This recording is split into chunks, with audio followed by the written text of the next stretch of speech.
let's start with me. So this is my first time, well, I think actually my second time at LINX. I was here 2 years ago, and this is certainly my first time talking here. So pleasure to meet everybody. I think there are a few familiar faces in the audience that I can see, which I'm going to hopefully concentrate on. There's a few others that are they're new to me, so welcome. My name is Graeme. I am Graeme Antrobus. I'm a lead sales engineer at NTT Global IP Network, and I'm the lead sales engineer for the EMEA region.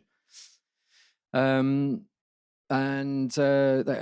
move on a bit. So actually, what I was going to say, and I wanted to start with actually, because I've only got about 10 minutes, but how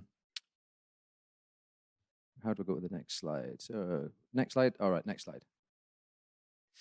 Before I start on what we're going to go through, which is for me, this today, you know, NTT Global IP Networks, we specialize in IP transit, layer 2 VPNs, DDoS protection services, and leasing of IPv4s. I mean, as much as NTT Data itself, if everyone's aware, is a pretty behemoth-sized organization. NTT itself's got about 330,000 people worldwide. NTT Data is about 56,000. We in Global IP Network are about 280 to 300 people. And it's us that look after, run, and manage everything to do with AS2914 and that tier 1 network. But I was thinking on the way here, and I was chatting to my kids yesterday about yesterday, because I was here yesterday and I saw Zoe talking. And she mentioned something about AI, and we were talking about the volumes, and we were talking about the money behind it. And she mentioned about it being $1 trillion business. And she kind of made reference to kind of, how big is trillion? People don't, it's a really big number, but it is a number that's banded around. And I was chatting to my kids last night about it.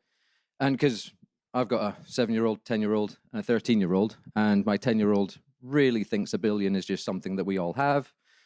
As fathers and parents, we all have a money tree, and $1 billion is just something that, easily rolls off the tongue. So I was actually chatting to them. I said, well, how long do you reckon it would take if you counted from 1 to $1 billion or even $1 trillion? So we looked it up, and give or take a couple of years, if you were to count to 1 million, roughly speaking, you'd be about 12 days. Not including sleep and things of that nature. But if you wanted to count to 1 billion, you would be 31 years. So $1 trillion, however, you'd be there for 31,709 years if you wanted to count to $1 trillion. So really, really kind of astronomical numbers that are really easy to sort of just throw away, and they roll off the tongue so easily, but they are just numbers that are just almost incomprehensible. So I don't know if anyone else picked up on that yesterday, and I really apologize if any of the previous speakers have already covered that off. But my kids, hopefully, hopefully their Christmas list of Father Christmas will be a little bit lower down in value. Moving on to next slide. So, so I'm going to go through just a little bit about DDoS and very, very slightly at the very end how NTT can help on there. But, the news feeds and this data has been taken really from the kind of back end of 24 and the first half of 25. So hopefully we can see that. But the news feeds are littered with reports of the latest and greatest DDoS attacks there, a selection of which we can see here. And while the facts and figures themselves are probably going to be different to whoever's compiling the report, the message is really still the same. DDoS attacks are dramatically increasing in both frequency and sophistication. So at NTT Global Data IP Network, we partner with NetScout and NetScout Arbor, and our latest threat, their latest threat intelligence, certainly at the time of this was writing, was that there was a 43% increase in application layer attacks, 30% rise in volumetrics compared to previous reporting year. But there's a significant trend is in the rise of hacktivism groups who have been increasing their focus on application layer attacks such as HTTP GETs and post-floods, directed towards things like the clerical sectors such as banking, financial, etc. And not on here, however, but as a high-profile example was last year the Halloween 24 attack. And at the time, at least, that was the largest attack that had been recorded at 5.4 terabits per second. And then in the gaming and gambling sector, there were a series of high-volume attacks, up to about 201 million requests per second. But two things that I kind of get drawn to here are the bottom left-hand side, where we've got 11 bot captured 86,000 IoT devices. And that, for me, is because that reminds me basically anything connected to the internet is going to get exploited. Smart TVs, set-top boxes, home hub routers, IP cameras. And when I was looking at and reviewing this the last time round, interestingly, IoT connected medical devices were also being seen in that list of devices that are being captured, which is a bit more worrying when you consider the immediate risk to humans. Next slide. Does that come up? Yeah. Okay. So obviously everyone's kind of doing their own statistics. We pull things from our own network and from our own platform. That's largely coinciding with what the industry sees anyway. But past 24, through 24 and into 25, direct path attacks were definitely more prominent than the volumetric attacks, and we can kind of see that with the top 10 attack vectors that we see on the right-hand side, where things like TCP-ACK and TCP-SYN, etc., are still, anything TCP is still leading the board with being that particular attack vector.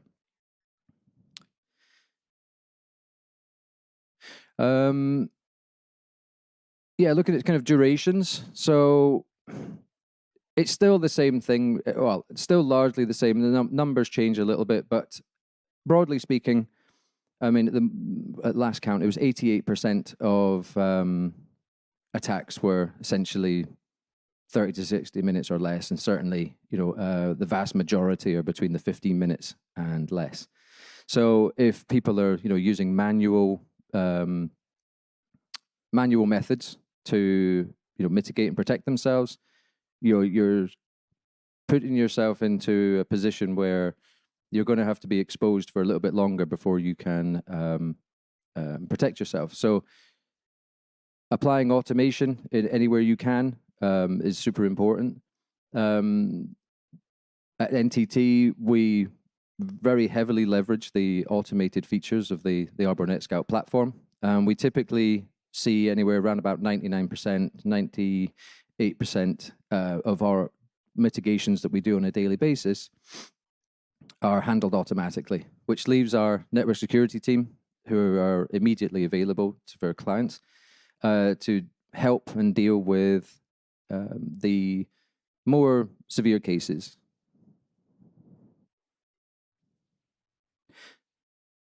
So broadly speaking, looking into things that there are many, many things that that people can do with regards to protecting themselves.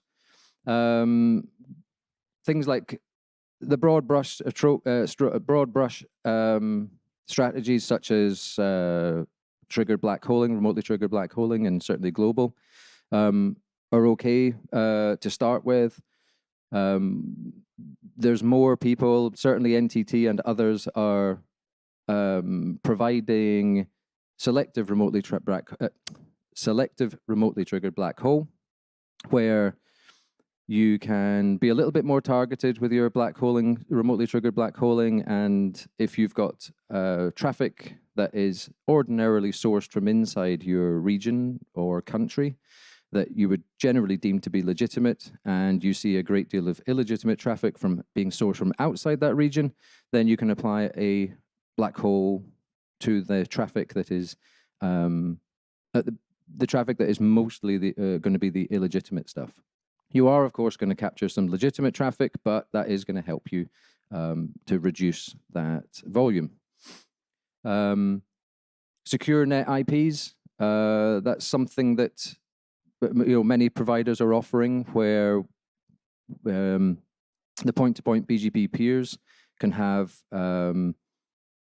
be protected and they can be considered almost private. So you're going to protect yourselves from the routers or the firewall kind of public addresses from being attacked and being targeted themselves.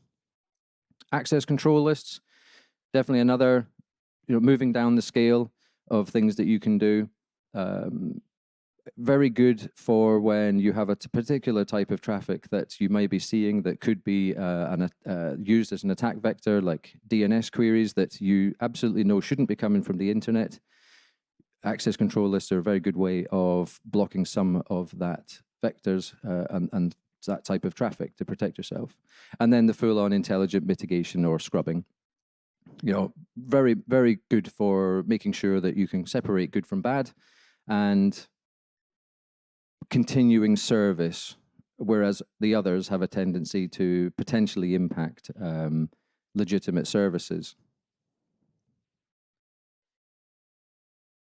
Outside of that, and the tools that you have at your disposal from a technical nature, your team, you're the people that look after your security of your network, they are your greatest asset.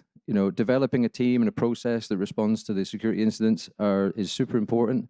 Making sure that you have checklists and playbooks, having testing yourself, making sure that you've got key phone numbers, etc., email addresses of the people that you need to speak to. If you've got self-hosted email, making sure that you've got at least one off-net account so that you can still access it if your network is offline. Out-of-band management, etc., to make sure that you can still gain access to your network, and training and testing. Playing war games, making sure that when the proverbial does in fact hit the fan, that you are quick to respond, that you've practiced, you're well versed in your processes, and making sure that things like any logins you've got are going to be available to you at the right time, and you're not hunting around looking for ways in which to get in touch with your provider. And then also from that, just having your provider available to you. If you need to speak to them during an attack, you don't want to be waiting 3 days or 4 hours in order to get to someone. And just very lastly, so the Global IP Network DDoS Protection Service that we offer, it is a globally distributed, strategically located platform around all regions that NTT operates, or should I say Global IP Network operates in, from Asia, Australia, Europe, North America, and South America. Strategically located to make sure that we can grab any traffic coming from our partners, peers, customers, etc., in the most connected locations. It's supported by our network security team. So they are much like our NOC. We don't work on the basis that there is a tiered system of access. If you need to speak to someone, you can reach out to the global network team through our dedicated portal, and they will respond immediately to any requests that are needed, certainly in an emergency event. We don't have a IVR, we don't have tier 1, tier 2, tier 3, we just have our operating teams, and you get straight through to them. And as I said before, we're NetScout Arbor. We use Sightline for the detection, and then in conjunction with that, we use the Arbor TMS.